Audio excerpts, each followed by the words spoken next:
발달장애에 있던 아이들이 회복이 되게 되면은 회복이 되잖아요. 그럼 특징이 뭐냐면 굉장히 아이들이 굉장히 뭐가 만들어지냐면 자애로움이라고 표현하나요? 마음의 여유?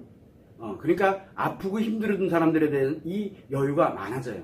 우리는 보통 보면 이해가 안 되잖아요. 아픈 거를. 쟤 왜 저래? 이렇게. 근데 그 이해의 폭이 굉장히 넓어져요. 그런 거 치료된 사람들은. 아이들도 마찬가지예요. 그게 관계정기 때 치료가 되느냐, 자아형성기 때 치료되느냐에 따라서도 굉장히 많이 달라집니다. 그런 부분을 참고를 해두면 돼요. 그래서 발달장애 있던 아이들이 만약에 관계정기 때 치료가 됐다. 그러면은 인간관계가 굉장히 좋아집니다. 그 아이들은. 그러니까 기존의 아이들이 가지고 있는 인간관계보다 훨씬 넓어져요. 근데 자아형성기 때다 그러면 자아가 굉장히 많고 다양하게 굉장히 잘 형성돼요. 그래서 치료라는 게 꼭 언제 해야 된다라는 그런 규정은 없어요. 그래서 치료에 관련되는 부분을 조금은 생각을 해서 지금부터 그러면 내가 어떻게 가야지. 그래서 서두르지 말라고 얘기를 하는 거예요. 어차피 다 복구되니까. 아이들의 심리는 그렇게 복구 능력이 굉장히 뛰어나요. 그런데 일반적인 아이 있죠. 왜? 일반적인 아이보다도 훨씬 복구가 더 잘 돼요. 왜? 그 능력을 가지고 있는 아이들이거든요. 그래서 우리가 틱장애가 있다, 그 다음에 발달장애가 있다, 또는 ADHD를 가지고 있다. 그 아이들 나무라면 안 돼요. 그 아이들이 얼마나 큰 능력을 가지고 있는데.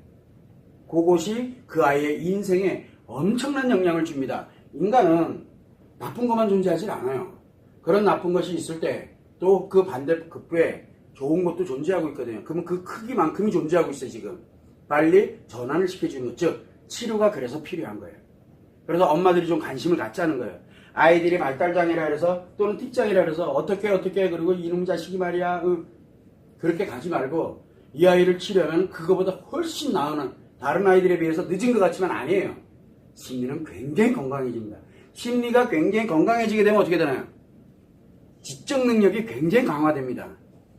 지적 능력이. 공부 안 하던 아이가 한번 공부하기 시작하면요. 뭘 만들어도 만들어요.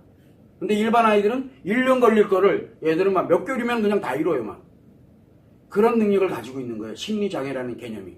이 장애가 굉장히 무서운 겁니다. 내 아이에게 그게 왜 생겼냐. 왜 생겼냐가 중요하지 않아. 생긴 걸 치료하면 되지. 그러면 이 아이가 어떻게 변화돼 가는지는 엄마가 한번 지켜보면 알잖아요. 그렇게 생각을 하시면